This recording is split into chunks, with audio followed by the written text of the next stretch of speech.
It was an extreme honor to wear the uniform of the United States military. I was very proud to wear the colors on my sleeve, to have the flag sewn on my shoulder.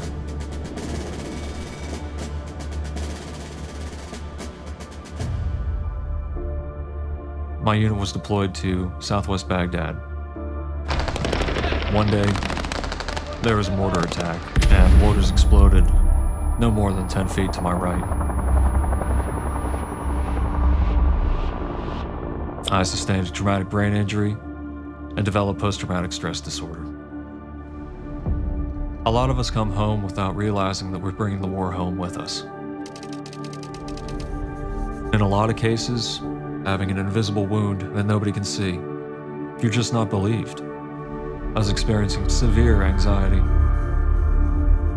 I couldn't focus, I couldn't remember how to do certain things.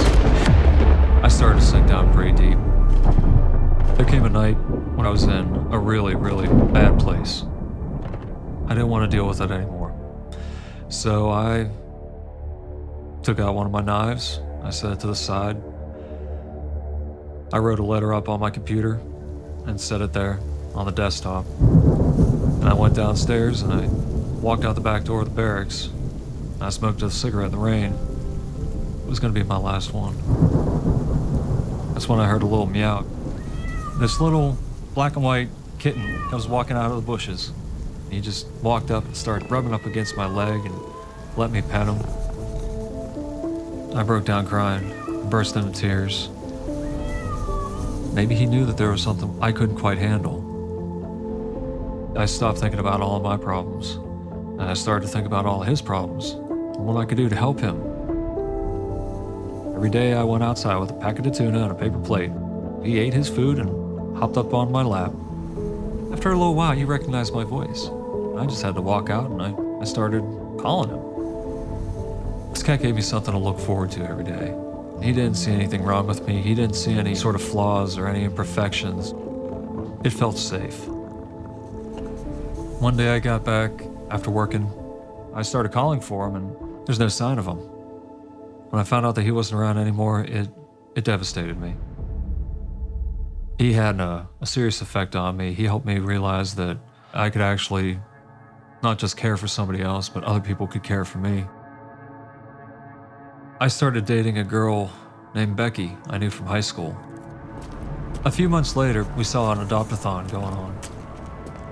Becky and I were walking through these 2 rows of crates. All of a sudden, a little black and white paw shoots out from a crate and starts smacking me in my left arm. I looked inside, and it's that same little black and white cat. I opened up that cage and I pulled him out and I held him tight. So we signed the paperwork right then and there, and I named him Scout. As the Army was proceeding on my medical discharge, I was spending more and more time with Scout. He's becoming much more of an integral part of my life. My girlfriend, Becky, was still living in Pittsburgh. Being that Pittsburgh was our hometown for both of us, it was not much of a decision to move back home. About a year later, we were married. After I moved in with Becky and her 3 cats, it was a big happy family. It was a lot of fun, and Scott was there the whole time. He made me want to better myself. I got out on my bike more often. I stayed in pretty good shape. I ate healthy and quit smoking. Because I knew if I had a support network at home, even if it included a cat, then yeah, man, I could do just about anything. I went back to school. I've earned my master's degree in clinical rehabilitation and mental health counseling. I'm able to work with other veterans that need the type of help that I got. I'm not really able to serve active duty anymore, but working with vets, I'm still serving. I'm just serving in a different uniform. There's one day when Becky and I came home. Scout didn't meet me at the door like he normally did.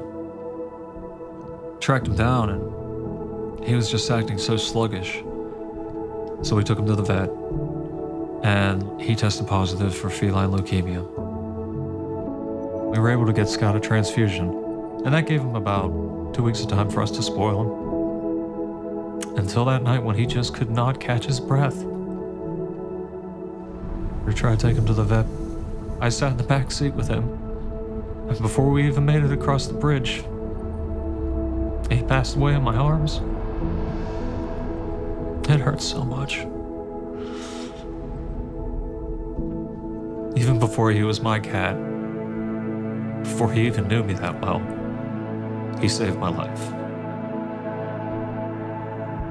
He put me on a different path. He gave me the confidence to try to come back from all the adversity that I was feeling.